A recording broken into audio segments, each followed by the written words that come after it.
Welcome to the Good Games Podcast, episode number 171. This is the show where we talk about video games and gamer-related things. My name is Frank from Palm Manso, and I'm your host. And as always, I'm joined by the co-host of the show, Alex Nunez. What's up, sir? What's up is that I think I've converted into one of those people that actually enjoy summer. Wow. It's a strange thing in my life, yeah. What brought this about? I have no idea.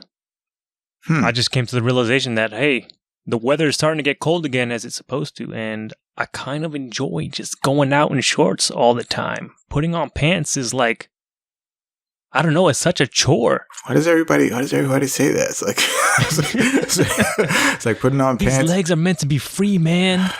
Everybody's always like, yeah, sweatpants means that you're just done for the day, you know, and like when you put or just pants in general. Like jeans. Like why? Oh my God. Well, I'm glad that it took you until fall to realize that you enjoyed summer. Maybe next year you should probably take in the moment while it's happening instead of after the fact, because summer's pretty legit. Like you can do so many things out there. Yeah. Go outside and stuff. Yeah, summer is great. But historically, I've pretty much been the person that's like, yeah, give me fall, give me winter. Give me that cold weather, but I don't know. It's like now I'm seeing the other side. Now it's like, yeah, summer's kind of cool. Oh. I can see the appeal now. So I'll just let you know the appeal's always been there for summer. It's just you're just now getting onto the bandwagon. So just you know what? Actually, the problem that's always been there for me is I just sweat profusely. So okay. That's kind of why I like summer sucks. I'm like I'm always drenched in shit. Well. Now that you realize that you like summer, maybe now you can just take some time to formulate a plan so that when the heat does come back, that you're not sweating like a maniac, or that it just won't affect you as much. So, you know, wear different types of clothes, like different material.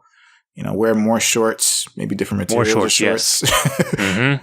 You know, I'm not saying free ball, but maybe choice of underwear, boxer briefs, or just boxers. I'm not sure what your preference is. I don't want to know, but you know, that's something that you can plan for. You can plan ahead for, because I love summer. Summer is the best for so many reasons, man.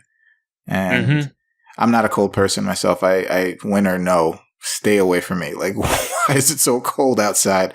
But winter's great, man. We're so good. But yeah, welcome. Thank you. Welcome to the Summer Loving People crew, because yeah, you guys have been a majority for a long time. Yeah, it's kind of weird being on the bandwagon, as it were. Yeah, I welcome you. I'm not the spokesperson, but as a member. I will speak for the ranks and say welcome to the club. It's the cool club. Well, thank you. It's good to be here. So until the weather changes, and then I will be back on the other side. Well, I don't know. I don't think there's a limit on how many seasons you can enjoy. You know, if you enjoy all of them, that's fine. Although I don't think a lot of people are really fond of like the mid seasons, like spring and fall. And I think there are definitely those people that have that are the fans of those seasons. Yeah, fall in particular, because you know it's cool enough. You know, you get like hoodies out and get to enjoy like all the changing leaves and all that stuff just visually, and then not have to deal with all the snow and the death that winter brings. Damn, the what? So the thing I do enjoy about cooler weather is the fashion, because you get to all the, I think like the best fashion, like the best clothing, the best styles are winter clothing. You know, like winter clothing and fall clothing leading into winter clothing. I think winter clothing's like the best. So you get the jackets and the hoodies, like you said, you know, the pants, like different kinds of pants, and you gotta really accessorize, and it's good because it's a lot of layers that go on, and that's what I look forward to with wintertime. But everything else, fuck that shit. Like everything, like you know what? And I can understand what you say with the death, because that's true, because that's where it's like, yo, like your car, for example, will let you know, like the winter time is where it's going to let you know, like, yo, this is exactly what's wrong with me right now. You know, battery dying, AC unit dying, like anything needs oil change, needs a new belt, like any little thing, you will know in the wintertime. So I never look forward to the winter, because that's when my car is like, all right, new diagnoses, let's go. This is what you have to do to service me. Just drive me into the river, please. But yeah, yo, so I also have a question for you, man. So this past week was the release of the Super Nintendo Classic. And I remember that last week you said that you were actually going to wait around and procure one. So the question is, did you? No, I didn't. Oh, no. What happened? I don't know. I just kind of like called an audible. I was like, do I want to get up and go straight to a Toys R Us or Best Buy or whatever? And then I was like, nah, I'm good. Wow. And then, I don't know, I had a change of heart like around lunchtime. It was like, you know what? Let me just, swing by. I'm in the area. Why not? Let's just peek in, see if anyone's got anything. But I hit up Best Buy, a Target, and then the Toys R Us. But they did not have them anymore. So I was like, all right, whatever. No skin off my back. Again, I don't want to be the guy that's like, hovering around and like just trying to constantly hunt for one of these things. I don't want to be the vulture, as it were. I just want to, casually stroll into the store and buy the thing, and that's it. And so that didn't happen. So I was like, whatever. But I did notice that my Target did have Switches, and I was like, Yes. I did think about getting it, and they had the good one, the blue and red controller one. Yeah. So I was like, neon one. And I decided against it. I was like, nah, I'm good. Well, actually, I saw this morning. Actually, I saw an update that Amazon has them in stock, but that was this morning. Oh. I'm not sure, and it's actually the Mario Odyssey bundle, so you'll have to wait until the 27th when it comes out. But it goes for the retail price, $300. And it comes with Mario Odyssey, and it's a Switch, and Amazon had them. So I don't know if you want to go on Amazon like right this second to see if they have any, but they did have them this morning.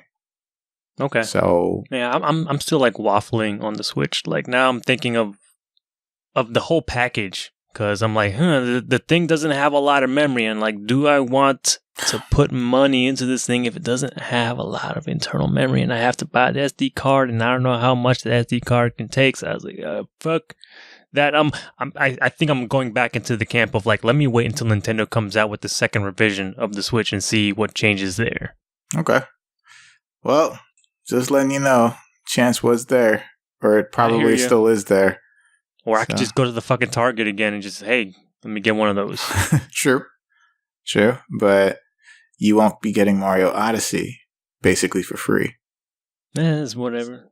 I like to support the developers. And, well, I was going to say, like, maybe Nintendo doesn't necessarily need it, but you know what? They've been on hard times before, so... Not anymore. Who knows? Yeah. Well, for now, again, it's been a roller coaster ride for them the past couple of years, for sure. Well, I just want to say, so actually I had to go get my dog groomed. And so that means I had to go to PetSmart at like 7 a.m. on Friday, the day the SNES Classic released. So PetSmart, where the pets fart. No, where the pets go. No, that's Petco. God, Frank, I think if you have a pet, I thought you would know that. PetSmart. I never go to Petco. Petco is terrible. I've been to Petco like once, actually twice. Once wasn't me; it was my wife. And then the second time that our dog's ever been there was when I went with my dog, and no, it did not have a good experience at all. Wow. So. The PetSmart, right? The next to, like, maybe like 2 stores down from it, there's a Best Buy. And around the corner from that is a GameStop. So when I got out of my car and I went inside to the PetSmart and I looked to my right, I saw there were probably about like 30 or 40 people online already. Wow. And this is at 7 in the morning, and Best Buy opens at 10. So I was like, God damn it. So, I go drop the dog off, and then I come out, and I look towards the GameStop, and the GameStop only had 2 people at like 7:15. But the thing is, the first person online at the GameStop was fucking camped out. Like there was like a legit tent there. And I was like, whoa. I'm like, this is serious. So I had to kind of go up and just ask. So I walked over and I just said, hey, because he was sitting in his tent, and there was the other person sitting next to him. And I'm like, hey, I just got to know, how long have you been out here? And he's like, oh, I got here at like 9:00 last night. And I'm like, what the fuck? I'm like, Jesus Christ. And I'm like, dude, damn, God. People are crazy. They sure are. So, yeah. that SNES Classic is pretty serious. I just wanted to end this conversation by saying I got one. Yeah, you bastard. I kind of knew that this is where it was going.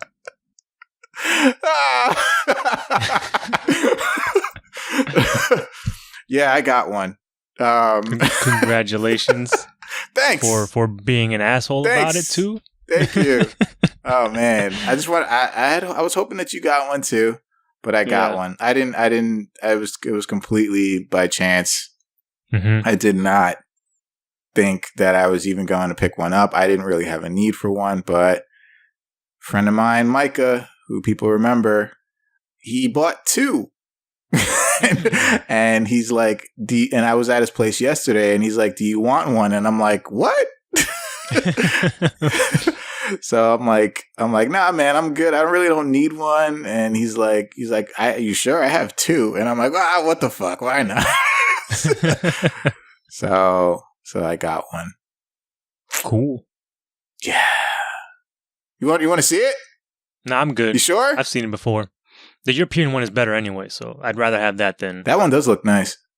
Yeah, looks like the Famicom. It's the right version to get. But yeah. I think I might not open it. I'm not gonna. I don't think I want to resell it. You're gonna be one of those jerks. Come on, man. Nah, but I don't want to resell it though. But I could, but I don't want to. It's meant to be played, Frank. Yeah, it does. It looks pretty cool. It looks pretty nice. It's super small, and 2 controllers, even though the wires are still too short. And yeah, but 2 controllers and those great games. Yeah, it's pretty tight. It's pretty tight. I think I don't know. I'm thinking about it. I'm like 50-50. I'm like, yeah, I probably should just break it out. Just put it up there. It's a display. I mean, if you're gonna keep it in the box, you might as well just give it to me. Or I could actually, or I could actually play it and use it. I gotta stop. I can't. Okay, I'm not gonna be too much more of an asshole about this, but yeah, I got an SNES just Classic. A little while longer, huh? But yeah, man, dope. Yeah, it's pretty tight. I'll let you know. I'll let you know how it is when I boot it up. If I boot it up, like 10 years from now, I don't know. It really could be a collector's item, but Nintendo's saying like, oh yeah, we're gonna make more. We're gonna make enough for people and enough to fill demand. And I'm like, okay, we'll see about that, because this first go around wasn't as bad as the NES Classic, and we were only like in the first week, so they're saying they're out of stock right now with whatever they shipped out, but they said that they're probably going to have more around the holiday season, but they're not sure exactly when that would be. So, yeah. Here's hoping. Yeah. It's crazy too, man. It's the last thing I'll say about this, but it's kind of crazy because day one, I saw like so many people like posting like pictures of like, I got my SNES Classic, and then I saw like scalper pictures of people selling the SNES Classic, and it's just like, yo, people had like pyramids of them. I'm like, yo, what the fuck? Like, how is there not a limit to like how many? They're probably going around to like all the different stores and shit. They got They got plans, man. There were people that had like I think upwards to like 20 of them, in like the picture, and I'm like, God damn! And they were trying to sell it. Excuse me, they were trying to sell it for like 125, 150. Then I started seeing like really high numbers, like 250, 275. Then I started seeing serious numbers like $500, $600, $800. Then the most serious number that I saw was, I'm like, you've got to be fucking kidding me. I saw $4,000. The fuck? For a unit. Come on, man. And this was day one. Jesus. And I'm like, what the fuck? It's ridiculous, man. Yep, that is crazy. that is beyond insane. I don't even know, man. Yeah, but I mean, again, Nintendo. Hopefully, they're true to their word, and they're gonna make more, and they're gonna make enough for everybody. But yeah, I know it's definitely gonna be a hot item in the holiday season. But yeah, for sure. But all right, man. Let's start the episode. What we've been playing. And you're going to start us off with this game. So what you got for us? I've been playing a little bit of a game called Tharsis. As in Catharsis? No, it's Tharsis is the name of a region on Mars. Okay. Yeah. I'm going to say this in the best way possible. Tharsis is a piece of shit. Oh my god. That's the best way that you can put it? Tharsis is a motherfucker. Whoa. Okay. So let's nail down the premise of this game first of all, right? So Tharsis is the game developed by the guys at Choice Provisions, who have done a number of great things in games. They've done the Bit Trip series when they were known as Gaijin Games. They've done a couple of other games too. I forget what the newer stuff is, but Tharsis is one of their newer releases. Actually, it's not that new. It came out like maybe a year or two ago. It's kind of like a board game, but like in a video game. So you're like, to take turns and to do things, you're actually like rolling actual dice in the game, and they kind of roll like using the physics engine of the game. So like it's not like a random number generator. It's like the physics of the dice actually rolling determine what the numbers are. But you have this crew of this ship called the Iktomi that is on its way to Mars. They are about halfway through the journey, and then things go to shit. You lose like the pantry module of your ship. You lose 2 crew members right away. This is how the game starts. And there are other systems and other sections of the ship that are in disrepair and could blow up at the end of the turn. So you have to try and manage as best as you can to either minimize the damage or try and fix it outright. But you have to weigh the integrity of the ship, but you also have to manage the integrity of your crew, because their stress levels are accounted for in the game, and the higher their stress levels get, the worse their decision making becomes. And okay, this game gets kind of dark, and I dig it. I dig it a lot. I don't know. I've been going on a kind of like stressful game kick lately, especially with Cook Serve Delicious last week. But whereas like Cook Serve Delicious is more like a real time thing, you're juggling all these things in real time. Tharsis is more of a turn based thing, because it's kind of using this board game motif in how you play it out. So when you're playing the game, you start off turns by selecting which crew member you want to, I guess, do an activity, and you pick your crew member and you have them move to whatever section of the ship. Like if there's a section that's going to cause the ship harm at the end of the turn, you want to go there and try and repair the damage if possible. And if a section of the ship is damaged I don't know if it's on their way or the one that they're going to is damaged. If one of those things is damaged, they will usually incur a health penalty as well, because they'll probably get injured on the way over there. So that is a factor. So when they get there, then that's when kind of like the dice rolling aspect comes into play. You roll dice. You have, I think, maybe 2 rerolls or maybe just 1 reroll. you roll all your dice, and the crew member, I forget how much they start off with, but I think at max they can get like 5 or 6 dice that they can roll. And every time that they take a turn, they lose 1 die from their total pool. There are ways for them to regain those dice, but that is normally how the game goes. I believe the dice are kind of like their food in the game. So like the more, I guess, they're fed, the more dice they'll have to roll. And in order to like repair a module, you'll need to roll a certain number and then feed those dice. Like if you roll like let's say 2 6s and a 3, right? Mm-hmm. And you need like 15 to repair this thing, you can feed the 2 6s in there, you get 12 points added in there. You need 3 more, so you might as well just throw in the other one in there. But if you have extras, or there are other things you can also do with your dice. So like depending on what module you're in, some modules, like there's going to be a health center or a medical center. And I think I'm partly making this stuff up in my head, but I think this is what is needed to use the health center. There's like a bay where you could put other dice, and basically you have to have 3 of the same dice in order to heal whoever is the active crew member at that point. So if you have like 3 1s, or you can just kind of throw them in there and then you'll get the healing effect. But those dice won't be able to be used to repair that module if it needs to be repaired.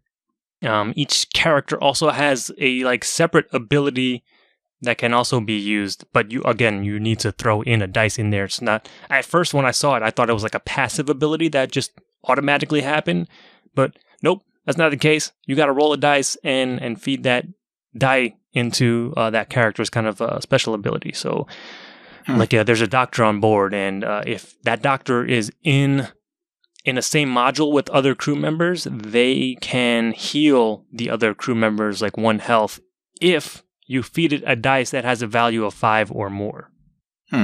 So there's a whole lot of like systems and rules and stuff going in place, and once you make it past a turn in this game, you have to make a choice. Both choices are pretty bad. It's not like, one choice is the good choice, one is the bad. Like you're in a shitty situation and you're trying to make the best of it. So it's like, do we get more food but then cause the rest of the crew like 20% more stress, or do we help the ship but at the expense of like our food stores or whatever? It's oh my god. It's hell. It is hell. Jesus. And then, when the next turn comes, more shit breaks. And then you got to do it all over again. It's just, the ship is constantly breaking. The game is like, yo, you did good job of fixing everything, and your crew's in an okay state. Let's fuck everything up all over again. and then you do it again. And this is every turn. Every fucking turn. Oh my god. It's not a long game because there's only 10 turns in order for you to get to the end. But it is tough as nails. It probably feels like it's forever. Yeah. It's fucking crazy, man. It's like, it's just so oppressive. It's like, oppressive. That's why I'm like, the game is a motherfucker. It just doesn't care about you, your family. And I'm only playing the game on normal. Like, there's a hard difficulty mode. Oh my god, what is that like? I have fucking no clue. I'm kind of curious, but I have not bothered to do that yet. Wow. But yeah, like it's a fun game. I do enjoy it. Like just trying to manage everything and see, like, do the best that I can. But it definitely feels like, like maybe this could have been a board game, like almost like a cooperative board game. Even though the video game is just you playing it by yourself, but it reminds me a lot of like something like a Forbidden Island or something where 4 people trying to get off and trying to cooperate. I could see people, like the different crew members, trying to work with each other and cooperate and try and figure out the best plan of action in order to make the best of this crappy situation. It reminds me of the board game Pandemic. Okay. I've not played that, but I've heard about it. Oh yeah, it's not like that anything that crazy, but like it does put you in situations where it's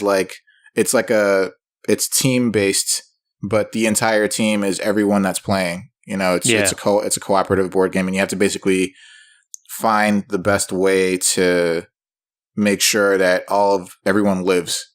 you know, and that there are regions that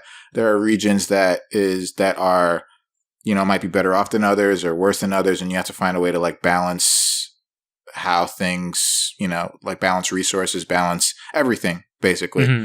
But this sounds like that, but like worse, like way Dial worse. Up the stress level to 11. God. Like the saving grace is that it's turn-based, so you can kind of take your time to figure out what the hell you want to do, but still it's just like, it's constant. It's like everything is breaking at the same time, and you just have to like shrug your shoulders after a certain amount of time, like, fuck it, you know what? You already made the decision, just let's keep it moving. Mm-hmm. Fuck. Yeah. I haven't even got to the best part yet. Oh, what? There's more? There's one other thing I want to mention. Boy. If you're low on food, I don't know what exactly triggers this, but at one point at the end of your turn, once you're given those choices, one of those choices is like, oh, well, actually, to rewind a little bit, like before you make those choices, I think you have the option of like spreading out like who gets food. And again, that equates as to like a specific number of die that you can then give to another one of the characters. But if you're low on food, like I've been for a couple of turns, I'm like, I just have no food to give anybody. Then the game is like, but one of your crew members' bodies is right there. No! Do you want to employ cannibalism and what the fuck? No! And eat the remains of your remaining crew member? No! Yep. No. Yeah. Wait, okay. Hold on. Okay, hold on. Okay. Uh-huh. Okay. So, what? So, okay. So, this game is okay with asking you or giving you the option of cannibalism. Yes. It poses the question, maybe. It's up to you whether or not you want to go in on that. Holy shit. Yeah. And I know there are some like detriments to choosing the cannibalism. I forget what the in-game text was, but I do know that since again, the food is represented in-game as the die. Mm-hmm. If you choose cannibalism, you're giving that person bloody dice. Oh, and so every time they roll, you are reminded that this person ate another person because you're rolling actual bloody die, and they'll leak blood a little bit on the playing space, and they're all squishy and meat-like cubes. I also think it contributes to the person's stress meters, and they might like start going insane after a while and try and pose crazy and ridiculous choices that don't help anybody. I'm like, what the fuck are you even saying right now? But yeah, cannibalism is a thing in this game. The thing that interests me, not the that does not interest me at all. The cannibalism doesn't interest me at all. But the thing that's kind of interesting with what you're saying is that this game tries to psychologically fuck you. Like, like it's trying to put you in situations to kind of like evoke those responses that you would kind of like train you to like evoke actual emotional response to like how you would actually act in these situations if it were ever to happen, by kind of like exposing them to you, but in a medium such as a video game where it's harmless and don't worry about it. But like, if I fucking got posed that question, I'd be like, holy shit, I'm turning this off. Like, this is some next level shit. Like, what the fuck are they asking me? I mean, it's kind of like one of those things, like, what would you do if you were, like, in the zombie apocalypse, right? Like, what lengths would you go to survive? Yeah. And that's the thing that's kind of, like, interesting about what you're saying, because, wow. Huh. Mm-hmm. And again, there are downfalls to, like, choosing that path. But, again, like, food is hard to come by, because in order to get food, you have to go to the food module. Like, there's, like, a greenhouse or something on the ship. Mm-hmm. And because at the beginning of the game, like, your pantry store has blown up and is out in space, so you don't have any food stores available to you. So you basically have to, I guess, gather and kind of create food using that module. But since everything on the ship is broken all the fucking time, you have to choose whether or not you want to repair the ship or get some food for your people. Oh. Yeah. When you said this game is a piece of shit, I thought you meant like in the negative sense where this game sucks. Like, like that this game is like not good and like, it's a bad game. It's a bad game. I understand. But it's actually a great game. Now I understand that, like you said, it's a really good game. It sounds like it's a good game, but it's like just the amount of shit that it puts you through, the stress and the what? Like, that is a subject I would have never, like, okay, wow, okay. Yeah, the game is dark, man. Like, all the violence that we're exposed to and that we see in video games, and then, but you never really, like, they never really touch on, like, cannibalism to a degree. You might see it sometimes. You might see it, you might see it, like, every wacko is... Yeah, you might see it every now and then, but it's not, like, shown, or it's not, like, it's, like, kind of, like, implied in a way. It's not ever presented as, like, a rational choice. Thought, exactly. Yeah. Fucking shit. But yeah, man, Tharsis is good. I enjoyed playing it a lot. I still kind of want to get back in there and see how far I can get and see like what happens when I make some other choices. So wait, hold on. You're not going to get away that fast. What did you do? You didn't. No, I didn't. I avoided cannibalism. Oh, okay. I didn't. Yeah. Okay. But I've seen other people do it, so that's why I know about like the dice being all bloody and shit. Okay. But yeah, it's I was like, oh, because when I saw it the first time, I was like, oh right, that's in this game too. Holy shit! Because also the game icon, and I'm playing on PS4. When you load the game, the icon is one of those bloody die. Oh. I was like, all right, that's fucked. Yeah. So yeah, this game has a hard mode. I don't know what that hard mode is, but I also know you can unlock other crew members who I assume have like other abilities at their disposal. But in order to unlock them, you have to basically play the game, and it's almost like an achievement thing where like you do X amount of this thing, then you'll unlock this character, and so on and so forth. So I don't know. It's the game is great. Like you can play it in like half-hour chunks, pretty much. Because at least my playthroughs haven't been very long because I don't make it very far. I want to say I made it like 3 or 4 weeks, my longest time through, which is a decent percentage, but still is not, I haven't even got close to the end yet. So interesting. I'm curious what the end looks like, because there is kind of like an overarching story as well in the game. They tell these there's like some voiceover with like these motion comic kind of cutscenes in the background. So usually in between turns, there'll be different cutscenes depending on what happens on the ship. And like if you lose somebody, then you might get a different cutscene. And actually, I was like, most of the cutscenes were voiced by a woman. And then I think after the captain died, then it was narrated by somebody else on the ship. So I was like, oh, okay. Like, there's a little bit of variety there in terms of what's happening, but it starts off always the same, at least as I've seen. Like, it takes place right about like halfway through this trip when everything just goes to shit. And the opening monologue is basically like, yeah, we were prepared for pretty much every and any situation, just not all of them at once. And like, yep, that's this fucking game, is like they just throw everything at you at the same time. And you just gotta deal, or at least try to. But it is fun, especially because you can just play it in like small little chunks. It doesn't take like a lot of your time, which is cool. Cool. But Tharsis, man, yeah, like I imagine completing this game and getting the end of your journey will fill you with some catharsis. But I don't know if that's a coincidence with the name. But yeah, there is like an actual region of Mars called Tharsis, and I guess that's where you're going. That's where it's okay. Yeah. But yeah, Tharsis is good. I think it's out right now for PS4 and Steam. I played it on PS4, but Steam, huh? Yeah. Have you heard of that? Yeah, I've been using it a little bit. Cool. Actually, I will say about the PS4 version, it does have they kind of make like satisfying use of the little the speaker on the controller. Yeah. Like when you're rolling dice, it'll like make a little dice rolling sound and it'll vibrate and stuff, like you're rolling actual dice, and it's just very satisfying use of the speaker there. Cool.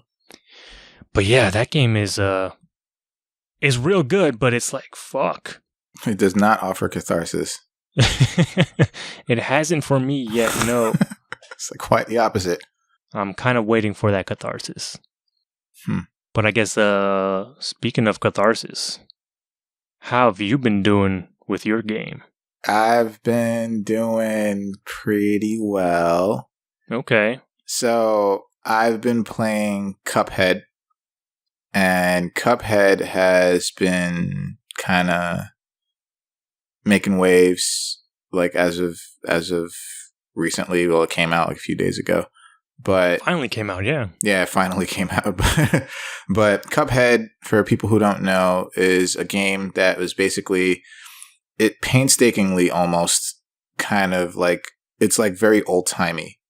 Like it's got like a very like 1930s cartoon vibe to it. And, well, not vibe, like the entire aesthetic of the game is like 1930s cartoons, like Woody Woodpecker and old Looney Tunes and stuff like that. So this game, from the get-go, it looks like an old cartoon, like an old film. And they keep that aesthetic all the way through the game. So the premise of the game itself is that you play as this character called Cuphead, and there's also his brother Mugman. And I was not aware of that. No. Great. Yeah. So Cuphead basically looks like a cartoon character with a cup for a head and a straw, and his color scheme is red and black. Whereas Mugman is like he has a mug for a head and also like a straight straw. And his color scheme is blue, white, and black. So you have the red guy and the blue guy, basically. So the premise of the game, the story of the game, is that Cuphead and Mugman are doing cartoon stuff, and they wind up going to this casino. And okay, this casino is like, you know, they're winning like everything. It's like really easy to win everything. So they're winning money. They're winning and winning and winning and winning and winning. And so all of a sudden, the pit boss of like most of the games is like, hey, how about you come to this section of the casino and play these games? And they're like, yeah, sure, we're kicking everything else's ass. So they start playing these other games, and they start winning and winning and winning. And it turns out that this new casino is kind of like hell. And it turns out that the devil is the owner of the casino, was the owner of the casino in the first place. So the devil comes out and says, hey, how about you roll these die? Like, he presents like 2 red die. I see die is kind of common theme here. I didn't even realize that. Yeah. So how about red you roll die? You say, huh? Red die, Are right? They bloody die? No, they're not bloody die, but they could very well be. They might represent that as much. So he's like, how about you roll these die? And if you roll these die and you win, you get everything. You get everything you've ever wanted, like all the riches in the casino and everything that you've ever wanted. But if you lose, I get your souls. And so the 2 brothers are like, you know, they're like all like consumed by like all the winnings that they've already done. So they're super confident that they can't lose. And so they're like, yeah, sure. So they roll the die and they come up snake eyes. So they lose. And Devil's like, your souls are mine. And Cuphead and Mugman are like, no, wait, we'll do anything to not, you know, we don't want to be banished to hell, and we don't want our souls to belong to you. And then he's like, you know what? I'll do you guys a favor. You've got 24 hours to basically kill like these demons that I've been having issues with. If you can kill them all in 24 hours, or is it 48 hours? Either way, it's a short time frame. So if you can kill them all, I will give you your souls back, and you get the hell out of here and you never come back. And so he basically is like, go. And he kicks them out, and then that's where your journey starts. So the whole thing with Cuphead is that it's basically it's a run and gun game. It's like a platformer run and gun game. So you have the ability to shoot, but you shoot from your fingers, And the cool thing is that when you shoot from your fingers, it makes like these sound effects, like, you know, like voice actor sound effects, like, and like, you know, psh, psh, psh, right? Okay. So you can do that. You can jump, and you can also dash, and you can also parry. Now, the way parrying works is that there are objects that are shot on screen, or just that are just in the environment, that if they're pink, then you can parry them. And if you parry them, you can do one of two things. You can make it give you a boost in your jump, so giving you an effectively a double jump, or you can parry the object back at the enemy that shot it in the first place. So it only works with pink objects on the screen. So it could be almost anything. It could be something that an enemy shot, or it could be just a platform or something. So you can do that. And then you also have supers. So if you keep shooting, you build up these cards, like basically like Ace of Spades. You build up 5 of those, and then you can unleash one powerful attack. And usually it's really good. It's really good using that against bosses. So the game also is very focused on the boss battles. It's not really focused on the levels. The first thing I'm going to say about Cuphead, it is difficult. It is very difficult. I've heard. Yeah, it's like super hard. It's like almost Super Meat Boy level hard, but it's not quite that difficult. But it's difficult enough.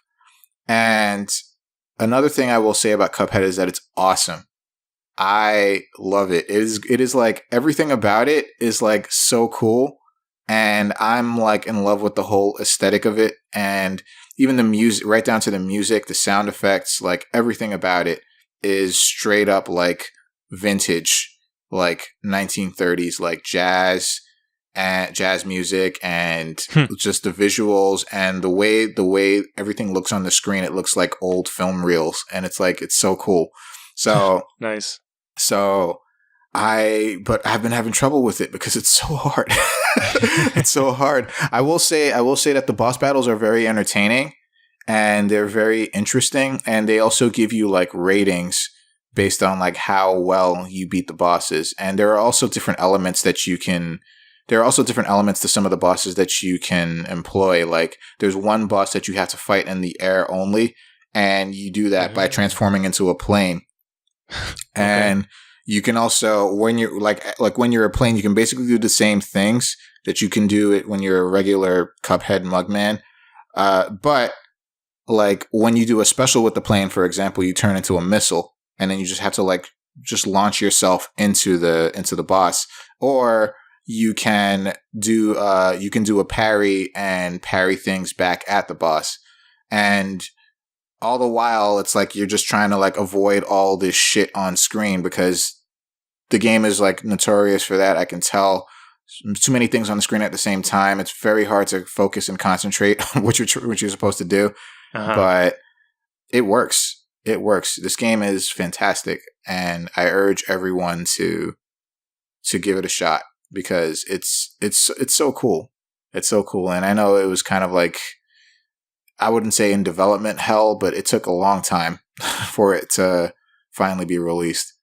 But yeah, because I had heard when it was like first shown, it was pretty much just like boss battles and nothing else. Yeah. Like once I guess like the press got a hold of it, they're like, oh, we might have something on our hands. I guess, I don't know if like Microsoft got involved or something, but some conversation happened. They're like, we should probably build this out into something bigger. A little bit more, yeah, because you could tell that the boss battles are still the biggest part of the game, because they're the way like the map is laid out. For example, like there's like a map, like, you know, like a Mario Brothers 3 map where you just go from section to section, and when you hit a section, I would say like 4 times out of 5, that section is just a boss battle. Like you're just doing boss battles, and some of the bosses are like really, like I said, really entertaining, really interesting. But I think so far I've only played 2 levels. And the first level is very early on, but the second level, I had to fight like 3 or 4 bosses before I got to that second level. just because of the way everything is laid out. You can't progress until you beat these bosses in every section. Mm-hmm. So yeah, I came across a dual boss battle where I fought against these two frogs. And I know it's been like kind of like people have seen it on the internet, but these two frogs have like Street Fighter poses. Like when you fight against them. Yeah, like one of them has like a Ken's Street Fighter pose where he just like he beckons to you with his finger, and then the other one does like Akuma's like stance. Mm-hmm. You know? So like they do that, but at the same time they're there to fuck you up. Like like it is not like, you know, they look like real cutesy and stuff, but it's not a joke. Like there's a lot of things that you have to really learn how to focus on with this game that in order for you to make it out alive from these boss battles. And I guess the way hit points work is that you get hit once. You have like a hit point count of like 3, and you get hit once and it goes down to 2 and then 1 and then you're dead. Mm-hmm. So also with that, but that also determines, that's a big part of your rating at the end of every level. So if you can get through the entire level without getting hit, then you get like a better grade, and a better grade leads to better stuff. And so it's kind of, there's the incentives are all in there, like where they should be, but you can tell the boss battles are a very big part of this game. And the levels are difficult, and I haven't gone through enough of them to tell, but the focus is boss battles, and they're all really cool, at least the ones I've done so far. Okay. So yeah, this game is pretty fantastic, and I think you'd really like it. I'm surprised you haven't picked it up by now. Yeah, I just didn't want to, because I've fallen for other stuff that just does not live up to the hype. So I was like, let me hold off until I hear, people that have played the game, see what they think about it, and see if it's worth diving in. Yeah, I think it is. I think it is for sure. I will say that I did read somewhere, and I haven't confirmed this yet, but I did read somewhere that there's no online co-op. It's only couch co-op. Yeah. So I'm like, seems to be going around. I know, man. It's like a freaking illness. like, what is, like, why are people doing this? But I guess I can understand, maybe they want people to actually play together. Yeah, instead of like, online is hard to do, especially for like a game like that. How much is it worth to keep server maintenance for a game like that might not have a lot of activity online? Right.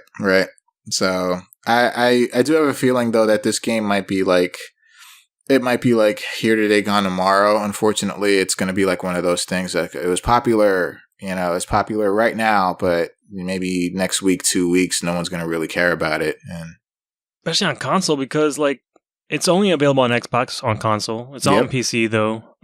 But like there's like a major Xbox game coming out this week, and I don't know how much that'll affect Cuphead sales on Xbox. It might. I think it might totally affect it. So I'm hoping that's not the case, but because Cuphead is really good. Cuphead is a really, really good game. I wouldn't say it's like a game that you got to buy it for the Xbox, or you buy an Xbox for it, but it's if you like something different, and you like something that's very entertaining and that'll like keep you engaged, and it's just difficult enough to kind of like make you want to tear your hair out, but you're like, all right, you know what, I'll give it another shot. Yeah. This is the kind of game that you want. It's really good.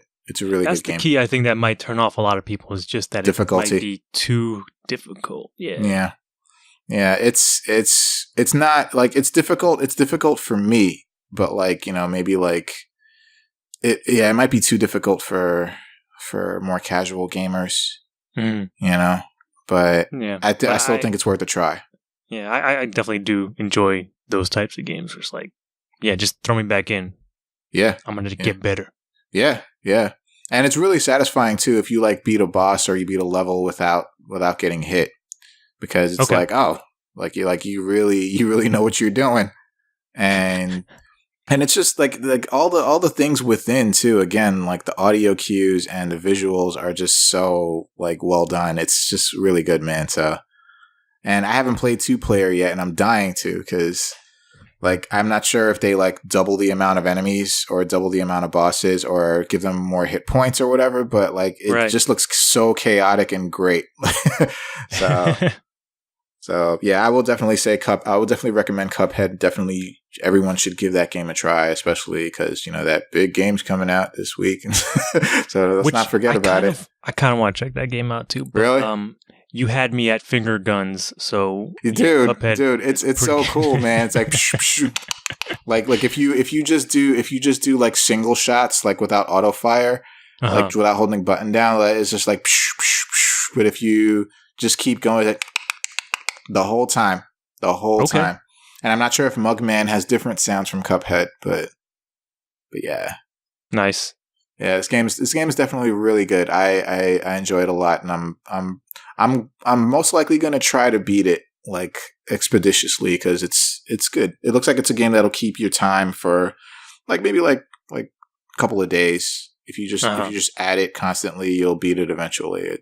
I'm not sure of the exact length, but the difficulty is enough to keep me engaged for a while. That's good. I'm really happy it turned out well. Yeah. It's not bad. Not bad. I will say maybe on a negative side, like it was alluded to that it was just boss battles, and it seemed like the levels themselves are kind of not thrown together, but they're a little haphazard. You know, I think they tried to do a little too much with the levels, but the boss battles is where the game shines for sure. Okay. So, all right. So I guess that's it for what we've been playing. So we are going to go into headlines. And before we do, you should go to innercitygeeks.com where you can follow along with us for what we're about to talk about. So I know, Alex, you're not very familiar with this because you never really, I'm not sure if you ever really, did you own a Wii? Hell yeah, I owned a Wii. You did? Of course.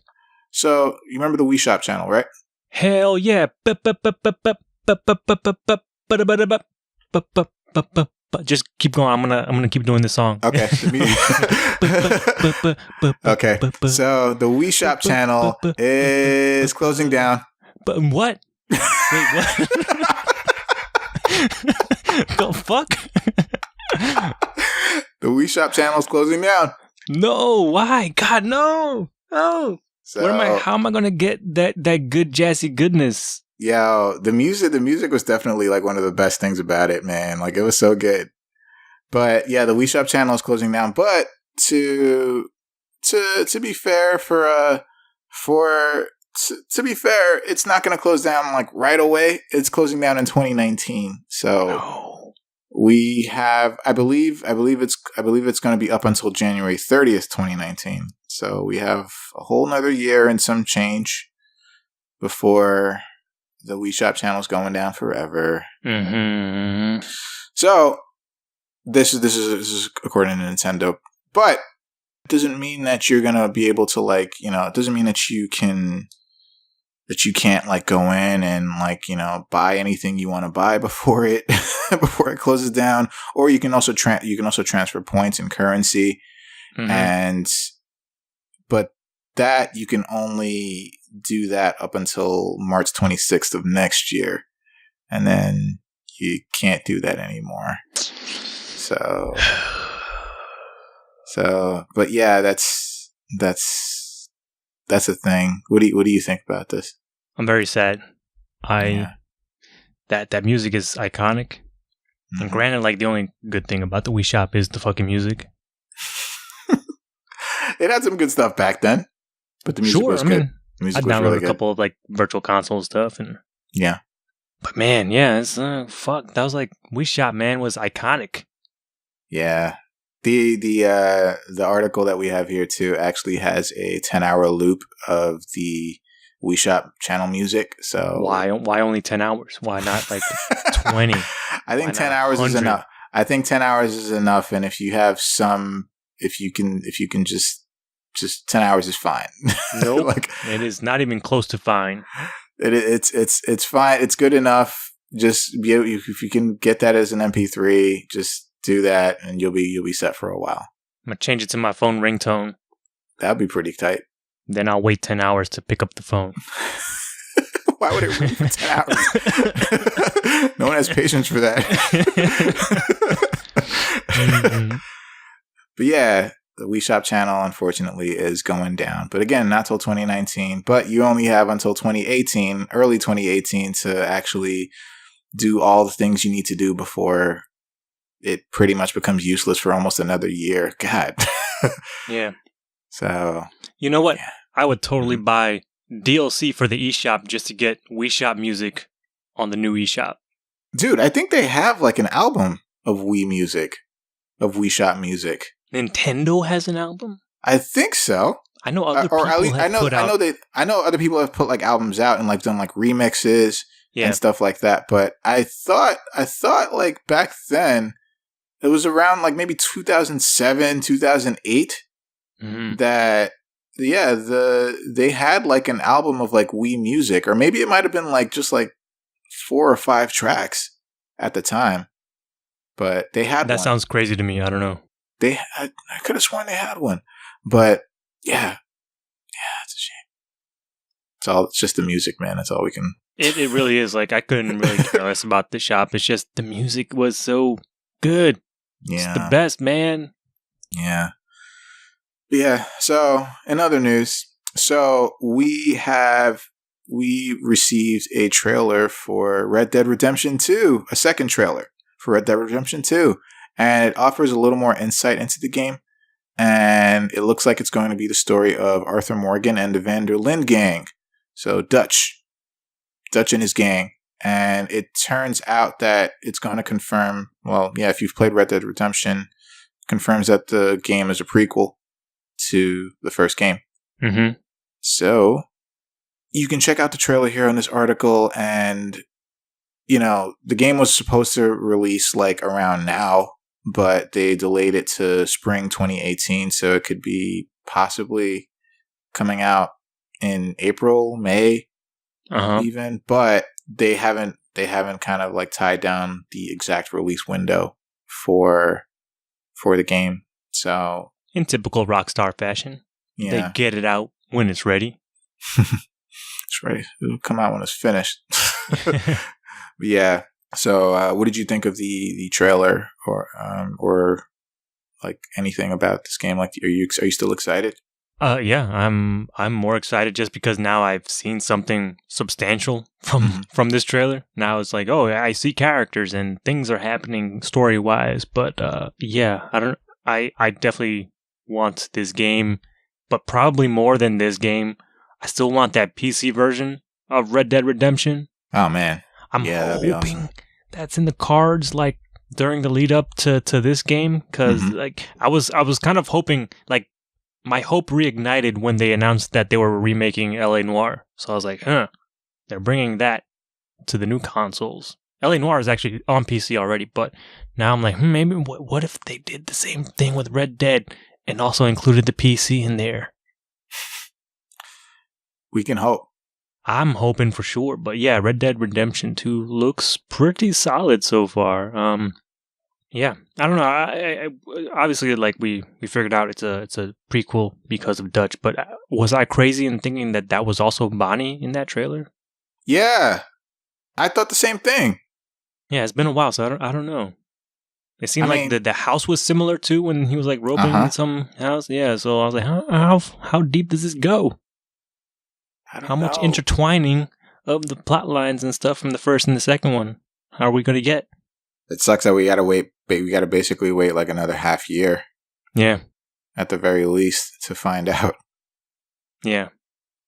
But yeah, I really just want like PC just so I have an excuse to play it all over again. The first one.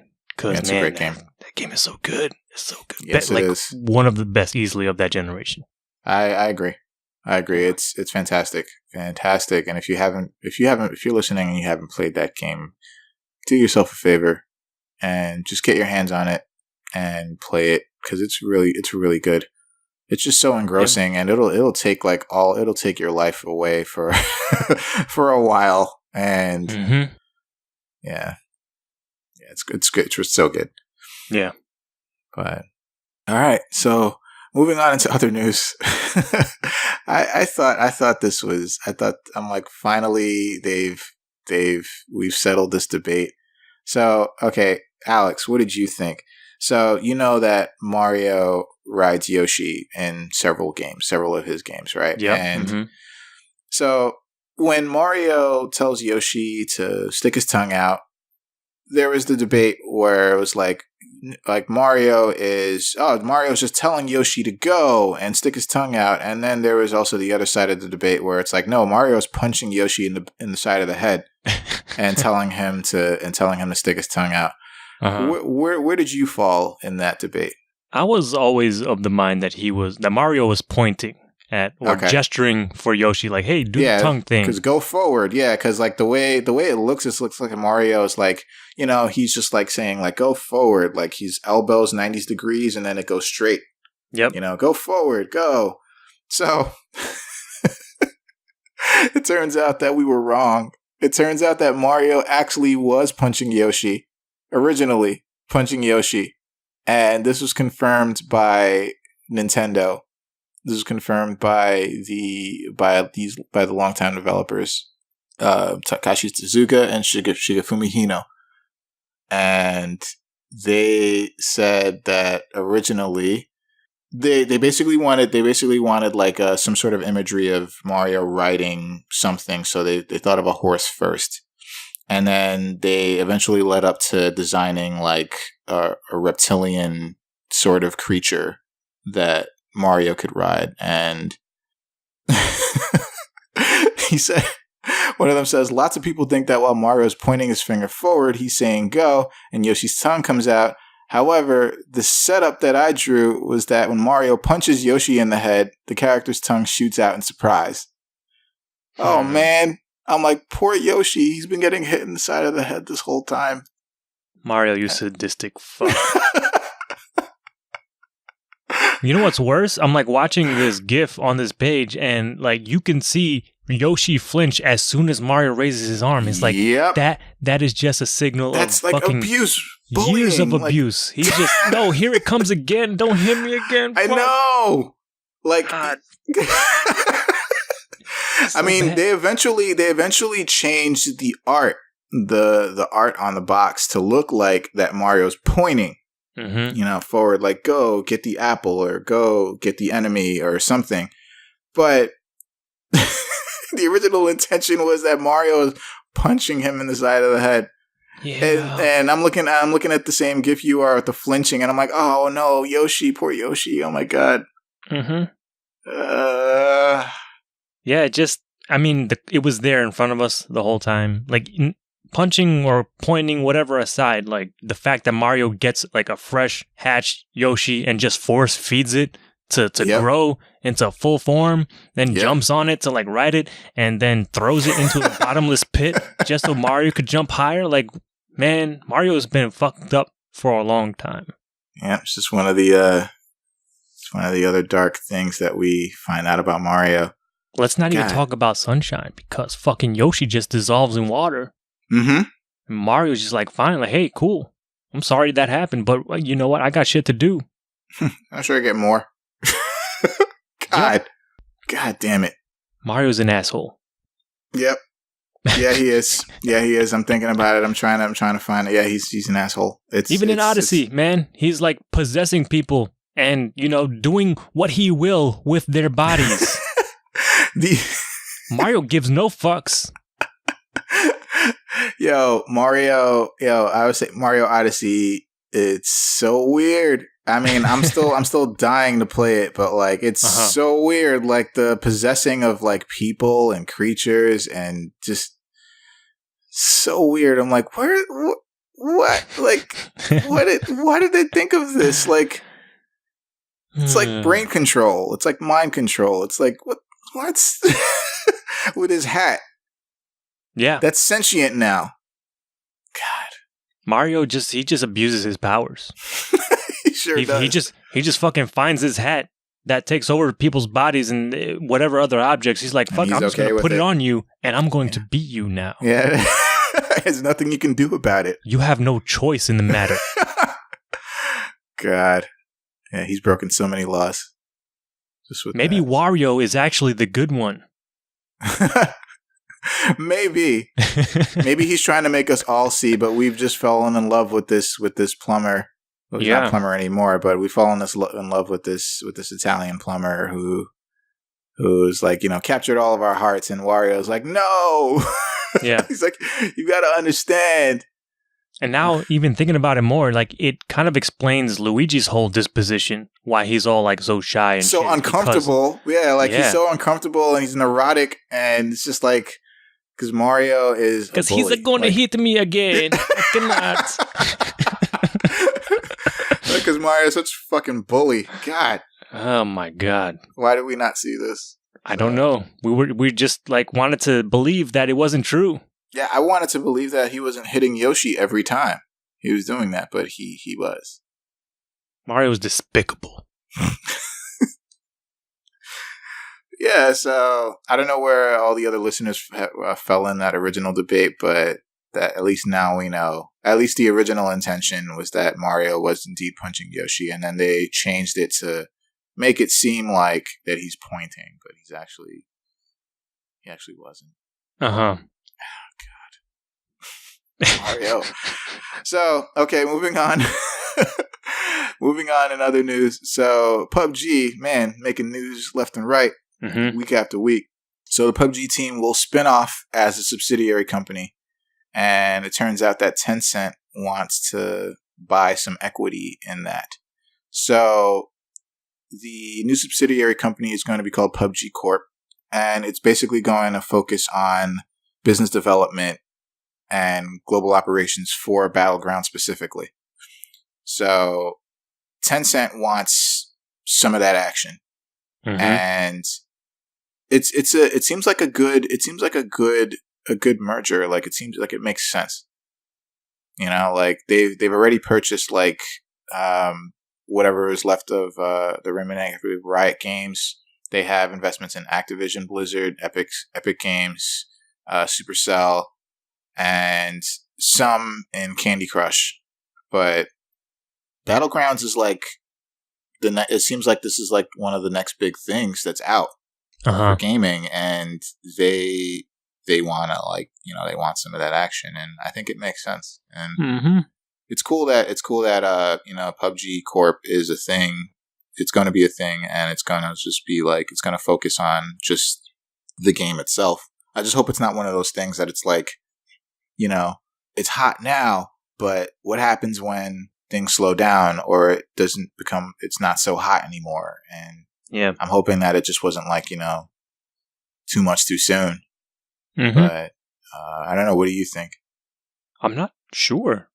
This is all very strange that, Blue Note's been the developer of this game, and now they're going to spin off a whole nother subsection to just focus on this game. What that means, I don't know. I don't know if there's just going to be like licensing deals and stuff about PUBG. I don't know. Like, what if there's a movie in the works for PUBG? What if there's, all kinds of other crap? I don't know, man. What will these executives think of? Or will it just be solely for like the development of the game? I don't know. Well, they say for now it's going to be just specifically focused on this game. Yeah. And they want to make this like the big thing, like esports and like franchising and stuff like that. But I'm just, again, like I said, I just hope it's not like too much too soon.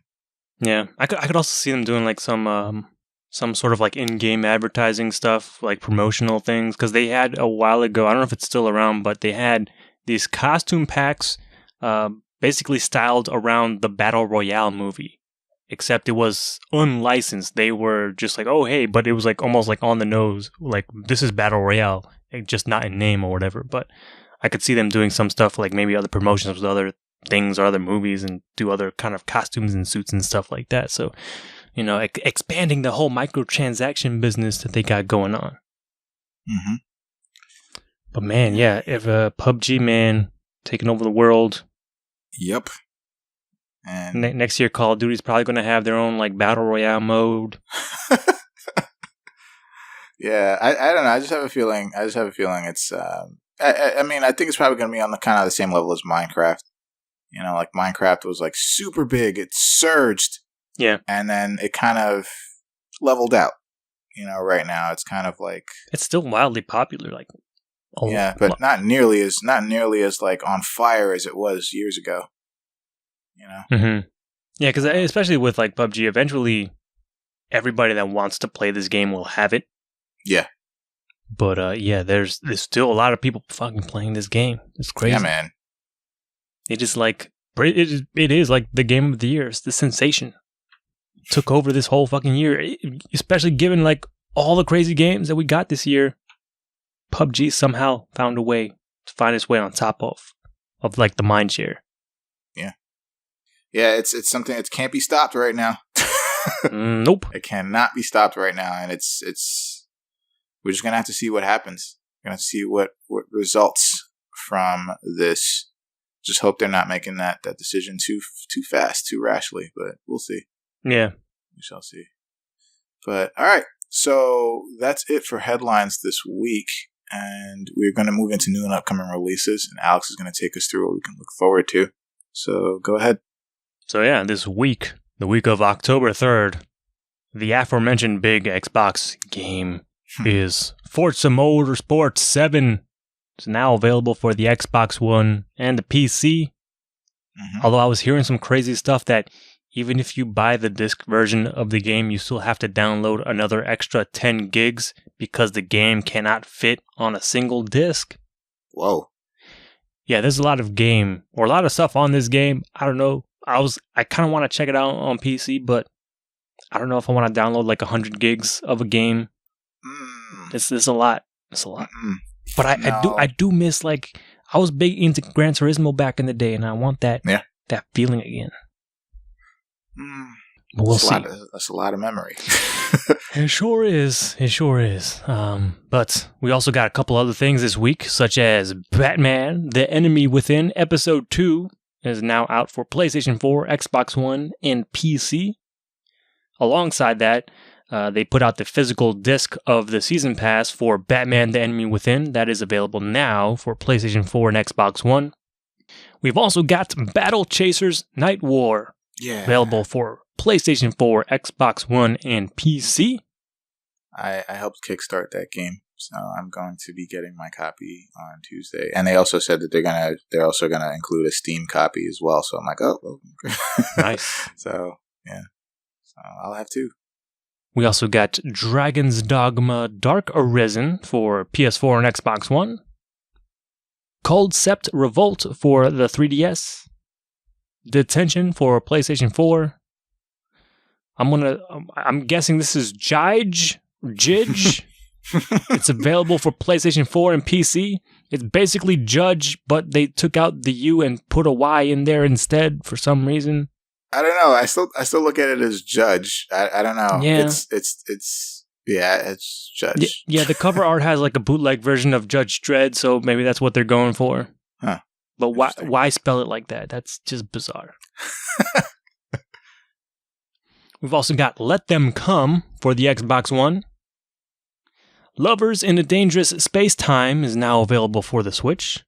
That is one of the best marriages of system and game I could think of in a long time. The couch co-op is perfect.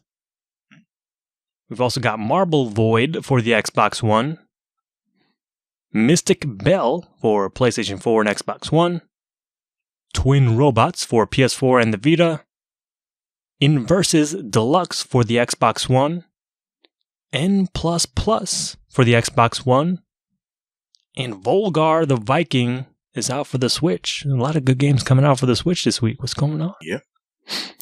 Also on Friday, we have coming up Layton's Mystery Journey, Catriel and the Millionaire's Conspiracy for the 3DS, Mario and Luigi's Superstar Saga, plus Bowser's Minions is now out, or will be out on Friday for the 3DS. Oxenfree is going to be out on Friday for the Switch. Again, more good games for the Switch. And on Friday, Judge, or Judge, whatever, is out for the Xbox One. And again, it is the beginning of another month, so we've got games that you get with your different like gaming subscriptions, such as PlayStation Plus for October 2017. First up is a big one, Metal Gear Solid 5 Phantom Pain for the PlayStation 4. I don't fucking believe it. You better believe it, baby. God damn it.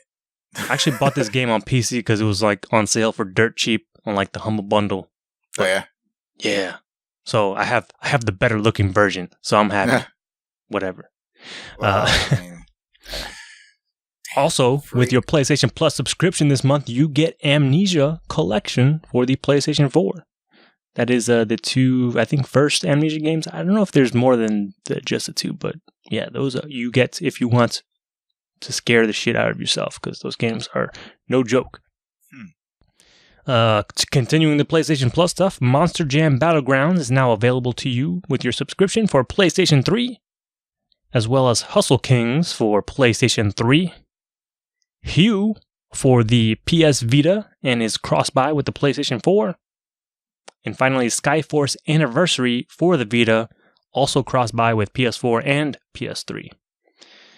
Then we move on to the Xbox side for games with gold. So if you have a gold subscription with Xbox, these are the games you can get this month. First is Gone Home Console Edition. You can get that for the entirety of October, from October 1st to the 31st on Xbox One. And the Turing Test is available on Xbox One. You can grab that from October 16th through November 15th. So good to see that Xbox is also keeping up with the good shit. Also for games with gold is Rayman 3 HD. You can get that for the first half of October, October 1st to the 15th, both for Xbox One and the 360. And also Medal of Honor Airborne for the back half of the month, October 16th through the 31st for Xbox One and 360. That will about do it for all the new stuff, but there's a couple other things happening. Another beta this weekend. If you've pre-ordered Star Wars Battlefront 2, you are already in the beta that is going on right now, but it will open up to everybody on Friday. So if you are curious about checking this game out, you might want to boot up some Battlefront 2, because that will be available. The beta will open up on Friday, October 6th, starting at 8 a.m. UTC, aka Greenwich Mean Time. And then it closes on Monday, October 9th, 4 p.m. UTC. And if you happen to be in the New York area this weekend, the Nintendo World Championships is happening in New York at the Manhattan Center on 34th Street. So yeah, they have, I think you can get in for free, but you have to like line up like around 9 o'clock in the morning to hopefully get a wristband. I don't know how crazy that's going to be, because Comic-Con is also happening this weekend in New York. So there's going to be a lot of people might be interested in seeing that Nintendo World Championship. But they will also be live streaming as well this weekend. It happens on Saturday. I believe the live stream starts at like 5 p.m. Eastern. So keep that in mind if you're interested in that. But other than that, that's going to do it for all the new stuff and craziness happening this week.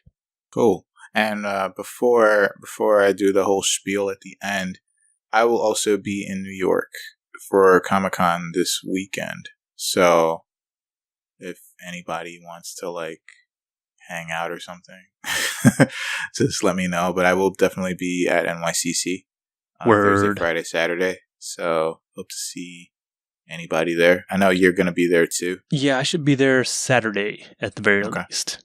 Okay. So yeah, come check us out, or come seek us out, or just come hang out. Word. But yeah, it should be fun. It's another year. So we are done with this episode. And before we officially go, we would like you to visit InnerCityGeeks.com, which is where we're located. And we have a bunch of stuff sometimes regarding everything geek. You can go to the YouTubes and you can subscribe to our YouTube channel. It's called Good Games Podcast. And you can listen to older episodes on there. And you can also listen to this episode, which hopefully you are doing there or somewhere else. And you can also listen to us on iTunes, where you can leave us a review. It's the best thing that you can do for us. Just leave us a review. Let us know how we're doing. Whether you like the show, whether you don't like the show, just let us know so we can do better or stay the same. And if you don't like the show, let us know why you keep listening. Not that I'm complaining, but I'm just curious.